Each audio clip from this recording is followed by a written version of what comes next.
Oh, Dragonshire. I guess we can talk about picks Hmm. and stuff. Stukov Hypercarry is not exactly what we would expect to see, as we see Mango mentioning in the lobby chat. But what you can expect to see are globals, because you have a lot of places to be at the same time. So globals give you a pretty good hand in that.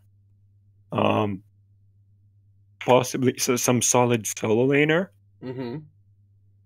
like Sonya, Zagara for some cheese, oh, quote unquote cheese. Sure. But I mean, both of these teams haven't really shown. I mean, their top picks aren't exactly any of them, any of those kinds of heroes. But we have TTA have gone for the Hawk a couple of times, but it hasn't been too much success. They've got 6 games on him and haven't won any of them. So Need for Fiend banning him though, just respecting the hero overall. And on the side of throw the advantage, they're banning Garrosh because nobody wants to see Garrosh, which leaves Tassadar open, a comfort pick for Need for Feed. It does. I also have to wonder whether there might be some Sergeant Hammer coming out here to say hello. It's going to be a Zarya first pick. Um, Hammer was also changed oh, in this yes. patch. Hammer has been very significantly changed. In fact, a complete rework. And that's why I bring it up. I think actually it's too early to know, but I do think Hammer might be a little bit busted in the current incarnation with the current numbers, and works extremely well with Azaria, as it turns out. So I First, am wondering whether that's going to be a second rotation pick up there for Need for Feed. But throw the advantage, grab their Gul'dan and a Malthael. So a lot of sort of damage over time and sustained damage from both of those heroes. A lot of wave clear coming out from the Gul'dan, and we have to assume a Malthael solo lane. yeah, prop most likely. So, I'm kind of surprised by the Zarya, but given the nerfs, the support nerfs, and the fact that Zarya wasn't touched by them, mm-hmm. she and any other self-sustained Pseudo heroes support, yeah. are gonna be very important, are very likely to be very impactful in the next couple of days. So Mm-hmm. can't really can't really blame that. And we see another very solid pickup on the side of Need for Feed with ETC and oh boy, this is gonna be very interesting. Fantastic. Okay, well, we are going to be getting to see some day one of release of the new Hammer going. Day zero even. Well, yeah, indeed, day zero, going live straight off the rework into a Heroes Lounge match. So I'm pretty excited about that. It's very interesting to me whether Need for Feed have actually spent time on the PTR patch, planning and testing and practicing this, but I mean, it's one thing trying to practice it in like QM and stuff, and another one to practice it in a competitive setting. But still, if the numbers are not where they should be, this is very likely to be a good pick, as you're mentioning. This mhm. is pretty much, and the fact that no one is really familiar with how to play around Sergeant Hammer. This can throw the advantage off guard. So we're gonna have to wait and see how that goes. And throw the band wise, throw the advantage going with a pretty standard band, Brightwing, giving that global as I mentioned earlier, Mhm. and also overall just good crowd control. Like Emerald Wind is excellent disengage, especially versus ETC. Polymorph for the ETC Mosh, Uh, possibly sorry, even. throw the advantage of banned out Brightwing. Need for That's why Feed have the I ETC. mentioned throw the advantage, but yes, But I do agree it's a good disengage against the Malthael for sure. So they wouldn't want Need for Feed picking that one up. I do think we're quite likely to see a heavier sustained support than Brightwing coming out to support the hammer. I think Morales is probably the highest probability, but it could potentially be Malfurion. I don't think so though, but obviously Malfurion with the roots would certainly provide a lot of value there. It's going to be very standard Muradin Rhaegar coming out from Throw the Advantage. Great heroes on this map, both of them good at rotating. Obviously Rhaegar probably the hardest hit, I would say, out of the swathe of support nerfs that we have seen this evening, in that not only did his numbers get nerfed the same as all of the others, he also lost Lightning Bond, which obviously is a very powerful talent and has been pretty much an auto pick on Rhaegar for quite a long time now. Yeah, there's a reason why Rhaegar dominated the top support bot for so long, just because of the fact that he offered so much CC, quite a bit of CC with the... Okay, we're gonna get back to that. But offered so much CC. Oh boy, there's so much stuff to talk about. So really he offered a lot of CC with the totem. He offered an excellent wave clear with the lightning bond. Could take camps on his own. Mm-hmm. Like he had the whole package. Yeah, for sure. Yeah. Very understandable. But Morales, Junkrat, Artanis. Yeah, we mentioned that. We mentioned that Morales, like that's very understandable. So putting the hammer, that stim-droned hammer is very potent, and just having someone to keep people away from hammer with the grenades, giving her that speed boost with the stim-drone, except for the auto attack. But Junkrat, now that's a pick I really can't say much about because I'm really not familiar with the character. Like, so I haven't seen him played. I know what he does, but I haven't seen him played that often to know the reasoning behind picking him up. So it's interesting, if anybody was watching Gold Club World Championship today, we saw a lot of Junkrat games being pulled out by a variety of teams. It wasn't like a pocket strategy. It was clearly something that most, if not all, of the pro teams had identified as legitimate and were quite happy to pull out, even when it was a serious match. So be interesting to see how that actually works out. Also, I'm getting some inside info that Cyberite has some pretty good swaps on that Artanis, so might be a pocket pick for Throw the Advantage. Yeah, I've heard of this Artanis, but we're now into the game, so we are going to be able to introduce the teams. On the left-hand side, in blue, we have got Need for Feed. Bread Bucket will be playing the Zarya. We've got Ravatar on the Junkrat, Mango on Morales, Cosmo Boss will be playing the Sergeant Hammer, and Vasamasti on the ETC. And on the right side, we're going to have Throw the Advantage with Artanis being played by Cyberite, Aoyama playing the Muradin, Larkin playing the Rhaegar, Brilli playing the Malthael, and finally Thordek playing the Gul'dan. Indeed. So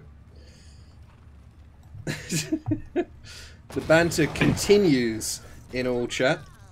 Oh yeah.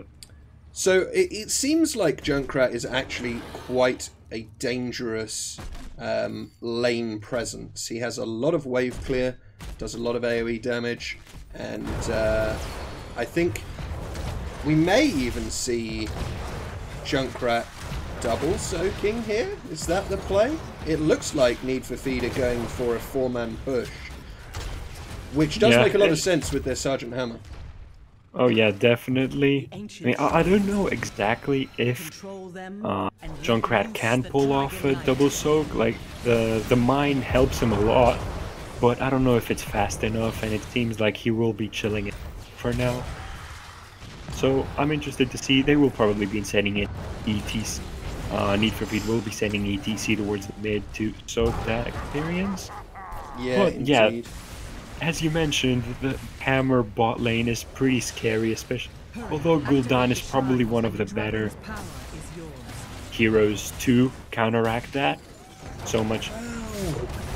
I'm not so sure that it is great anymore. Nice flip by the Artanis there. Bread bucket on the Zarya, being put quite out of position, but it's going to be just fine. And the range on the Sergeant Hammer making it very difficult for Throw the Advantage to actually get anything done here, as Hammer is just completely dominating the Shrine here.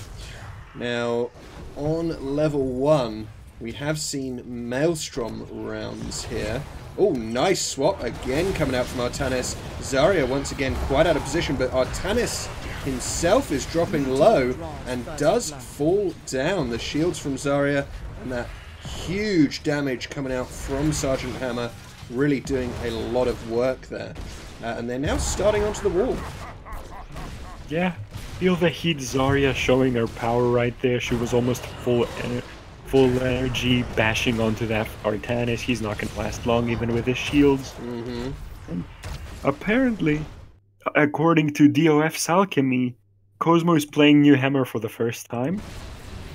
I'm not sure how accurate that info is. But I've got to assume that's fake news. I mean, it's possible, but like that seems like a bold move to go into a Heroes Lounge actual match and just be like, yeah, I've never played this hero effectively before. Let's just give it a try. I don't know. Yeah. Maybe though. If anybody would do it, Need for Feed might. I guess. Oh, the flip over the wall by Artanis there, putting the Hammer very out of position. But the Zarya shield does come in, and the Morales is able to get in range with that healing beam and gonna be able to get him out. Yeah. Fancy swap by the Artanis, but putting a Morales in a place where there's no follow-up from his team is not exactly something you want to do. Although we see Need for Feed actually overstaying and Zarya getting caught out by another excellent swap. Yeah, indeed. But once again, between the shields and the Morales, not going to be able to secure a kill. Yeah, so the Hammer siege continues. It does, and we have an entire wall gone down. Oh, I didn't even notice. Did the wall die because the towers went down? Oh, and Hammer actually getting dove on there. Procs the Unstoppable from the trait there with siege tactics, but still able to be bursted down. So that is going to be first blood coming out for Throw the Advantage. And it may even be enough to secure them a Dragon Knight here. If ETC doesn't get there in time, which he won't because he was kind of threatened there. Yeah, I mean, he was 1v3. I think to get that interrupt, you'd probably die. And it's probably not worth. Were the wall changes implemented in this patch? No, maybe not. No, it's just that they had taken down every part of the wall. No, they definitely haven't, because towers are down, but the wall's that's going to be coming in the other patch. Big. Yeah. Which is going to be very interesting to see how that works out as well. But in the match, we've got TTA picking up Dragon Knight, already beating down the whole of mid wall and trying to get some access into the bot lane as well, trying to take back the damage that NFF had dealt earlier with the siege.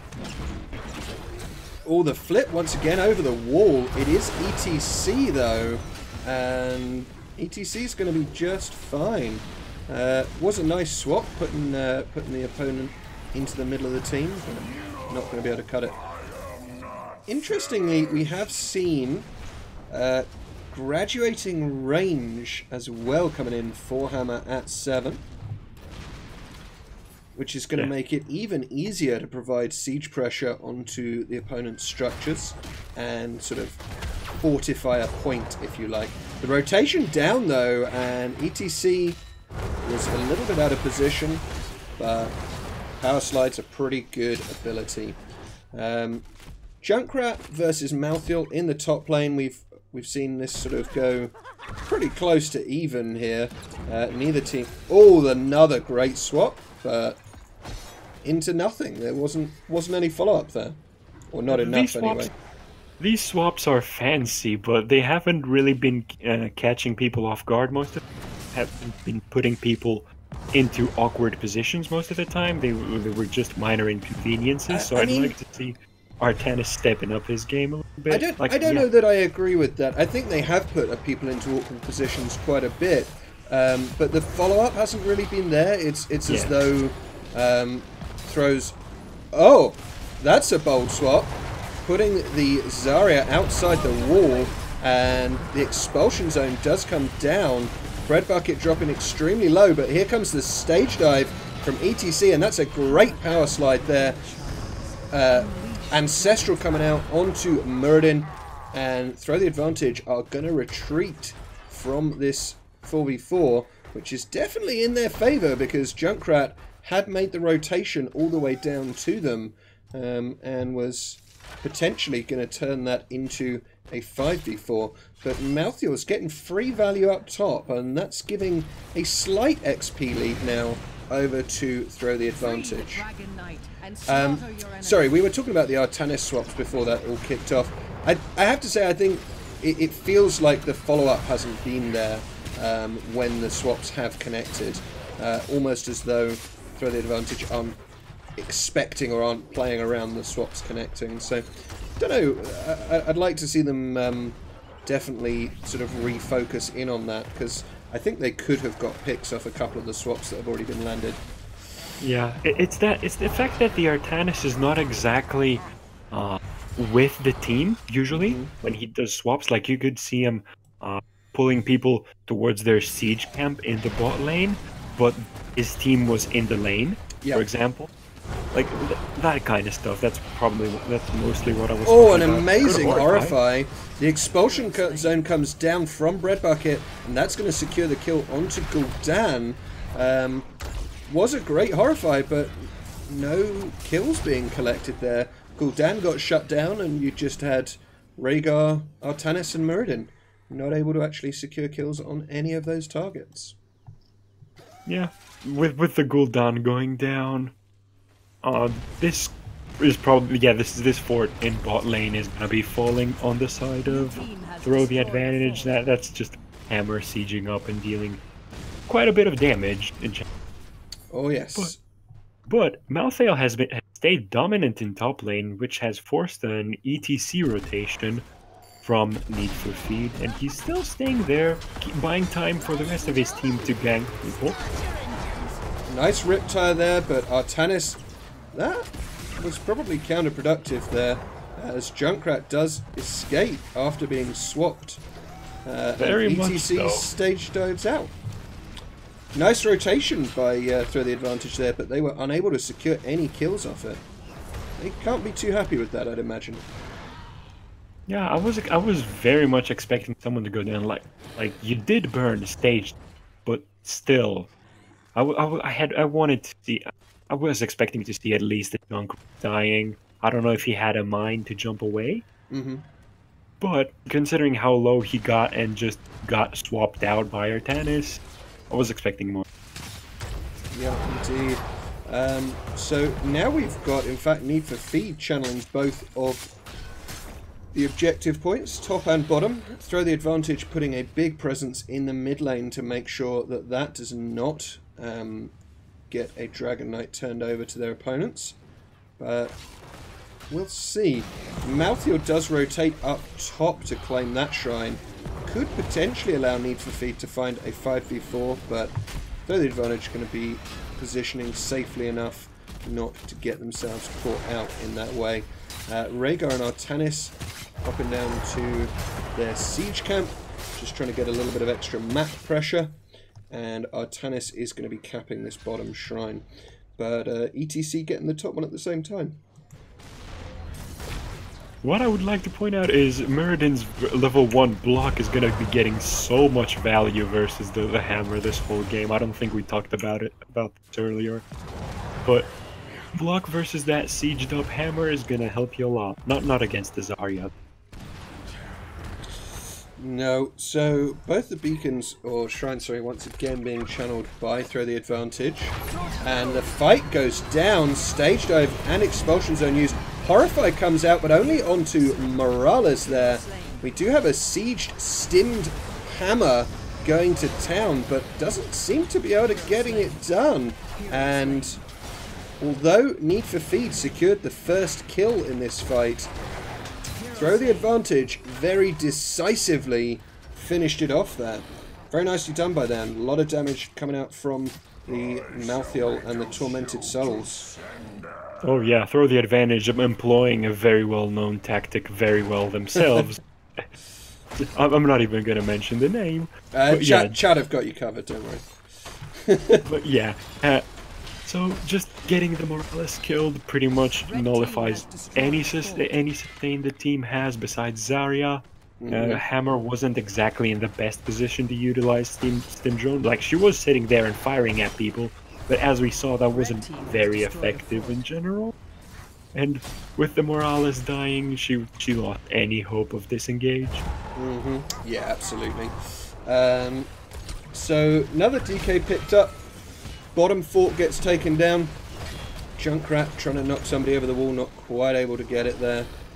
But we do now see that Throw the Advantage are pulling back, rotating up towards the mid lane, looking to try and get some damage onto this mid-keep wall as well. I like that decision by them. They were obviously not realistically going to be looking at securing a keep for themselves there. Hammer gets a lot of damage done. Malthael poking in, forcing him to pull back a little bit. But that is the Dragon Knight over. I like that. I like that instant dash in by the Artanis as soon as the Dragon Knight, he comes out and immediately tries to dash. Yeah, very much so. I mean, he has been hitting his swaps. The question is, how well can TTA capitalize on them right now? Indeed. So TTA looking to pull back, pick up some mercenary camps. Going to grab this bottom camp here, as well as their opponent's siege camp as well. So that'll generate some pressure into the bottom lane that Need for Feed will need to respond to. Meanwhile, Malthael is hanging out in the top lane, making sure his team aren't missing too much soak. About a level lead advantage here for Throw the Advantage. So they're in prime position if they wish to carry out their namesake maneuver, shall we say. Yeah. Julian, as long as the core is not on 0%, it's clownable. That's Rob, by the way. Is it? Really? No? So Throw the Advantage pushing in the top lane here with this mercenary camp that they stole again from their opponents, bursting down the fort, and they're going to secure their third fort of the game very comfortably. ETC doing a good job here, split soaking, making sure that he's getting as much XP as possible for his team, and ready, of course, with that global should an engage be forced. ETC, yeah, pulling a very ninja move, just hiding in the bushes, sneaking out before TTA find him. Yeah, why you trolling me? Me? Baby rage. I don't troll. I pretty clearly remember Rob having a Rob Paris name on Twitch. Yeah, you are not wrong. A lot of mines being set up in these bushes by Hammer here. We do have hypercooling engines and mechanical know-how being the talent choices at 13 and 16. Sorry, as much as anything, I'm checking that for my info because I want to know what's good. Zarya, the swap onto Mango's Morales there, and the blow-up is real. The Artanis laser coming out, and that is going to be a dead Morales, but Malthael does go down. Junkrat, though, is going to also get caught out, and that Gul'dan damage is... Oh, another good swap there on a very low health Hammer to secure that kill as well, and that ends up being a 3-for-1. Yeah, very, very good fight overall for TTA. That starting swap just getting everything done. Like, Gul'dan, Rhaegar, Artanis, you're not going to survive that as Morales, no matter how many shields come out from the rest of your team. And after that, the Malthael went hard and died for it, but dealt so much damage with tormented souls that it didn't really matter. It was just a cleanup duty for the rest of the team from that point on, and TTA are gonna get the second Dragon Knight for that. Yeah, indeed they are. And it's actually the third, right? But anyway, it doesn't matter. We do see Is that. it? Yeah, it is. My I bad. believe so, but it doesn't matter. We do see the DK pushing straight in onto this mid keep. Nice use of the cleansing shield there by the Zarya to avoid the DK kick, but it's not going to be enough. The keep will go down and throw the advantage, trying to get such a big advantage here that even if they throw it, they still don't lose. They're going to be securing a second keep for themselves. Oh, the fight is occurring though. Expulsion zone coming down, not really getting any value other than to disengage. But I don't know. It looked like Need for Feed wanted a fight there by the way the Junkrat was displacing people. But I guess, oh, here comes the swap. Not going to connect this time. Good news for Need for Feed, as they are currently down at that level 20 talents here. Going to be a tough game for them now, as they are facing catapult pressure into two of these lanes now. Yeah, DTA probably wanted to take that fight, but considering the fact that Malthael, Gul'dan, Murden were all on less than half health, it's very understandable that they backed out, and Junkrat getting caught out, taking a ton of poison damage. The heals do come in. Oh, a 4-man Horrify there. Absolutely insane value. And that is a double kill, and more coming in. Looks like this hammer comp is not going to have worked out for Need for Feed, as Throw the Advantage are pushing on to core. And I've got to think this should be sufficient for them. They do take down the hammer, and they are going to be getting core damage. They're taking a lot of damage too, but with 4 members of the enemy team dead, this is for sure going to be GG. Good game, well played by both the teams, but Throw the Advantage are able to secure game 1 after what looked like a very even game throughout the early and mid. And they just managed to tip things in their favour as we went into the late game there.